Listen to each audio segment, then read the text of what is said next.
Hi,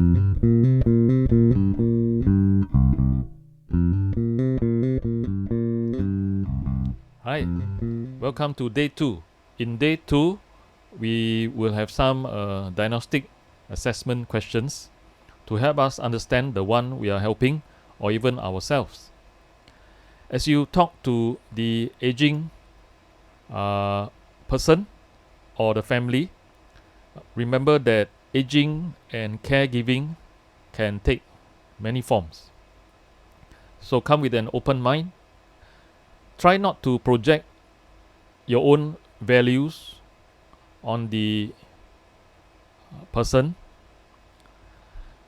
in a very stiff way. The older person may value independence far more than you would think is healthy. Or the family member might be convinced that anyone older than 65 can't be independent. So it might be helpful to listen first, then perhaps gently offer a different opinion if necessary. There are some rule outs. 1. If the elderly person is confused, then has he or she been ill? Is there a chance of depression, dehydration, or medical problems, or poor nutrition? These might come as a surprise for parents who live away from relatives or the children. And the once a week visit might not be frequent enough for you to pick up the full need of an aging parent. Several medical conditions and depression can mimic the symptoms of dementia. So always be sure that medical problems and depression have been ruled out by professionals before making any assumptions about a person's ability to live independently as he or she ages. The second rule out: is the older person lonely? Simple loneliness can prompt a person to reach out for help, sometimes acting needier than he or she truly is. Now here are some general questions after we have ruled out those 2 points. Firstly, what level of care do you think you or your loved one need? 2. What are your or your loved one's financial resources? Are you aware? 3. What medical issues are there? Do you know all of them? Or there might be some medical issues that are intentionally or not hidden. Are these issues terminal, chronic, permanent but not debilitating? Are they degenerative or progressive? Clearly, if a medical condition is temporary, the future plans will be very different than if it is terminal or progressive or chronic. Number 4, how do you feel emotionally about the possibility of needing to get more care or give care to a loved one? Number 5, what family members are available to help? Have you considered engaging their help? 6, is the aging person in danger?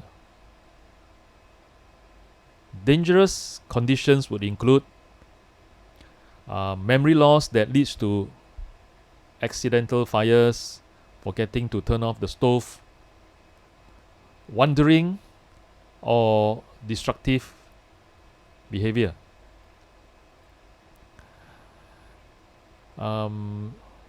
These dangerous conditions would also include medical conditions that require constant supervision or that contribute to sudden loss of stability or consciousness.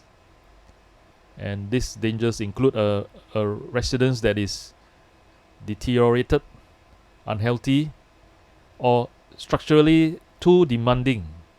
For example, too many stairs for the aging person to climb. Others include an emotional state that could lead to extreme despondency or psychosis. Crazy thinking such as paranoia. For wise counsel, impress on the person the complexity of issues related to aging and the wealth of resources for caregivers and for the elderly. Encourage the person to gather all the facts from doctors and, if possible, from other family members, neighbors, and others. The CG. The goal is to find out how the aging person has been doing and whether there are critical concerns. Assess whether there is any possibility of physical or financial elder abuse or neglect. Financial abuse occurs when friends or families take financial resources from an older person for their own benefit. This is a particular risk when the older person is confused and no longer controlling his or her own finances. Elder neglect occurs when a spouse or live-in family member deliberately neglects the need of the older person for food, clothing, shelter, clean environment, and protection from extremes of temperature. Sometimes this occurs inadvertently when a previously healthy spouse becomes confused or sick and is no longer able to provide a safe environment for a vulnerable spouse. Elder abuse is physical violence directed at an older person. This could be a form of domestic violence that has been ongoing for years, but the victim is now over 65. Or it could be abuse of an older person by a caregiver who is a family member or a stranger. For day 2, we'll close with Proverbs 16:31. The silver head is a crown of glory if it is found in the way of righteousness. May we continue the journey with those who are aging, and those who are aging includes ourselves and everyone in the care group. See you for day number 3 when we look at the action steps.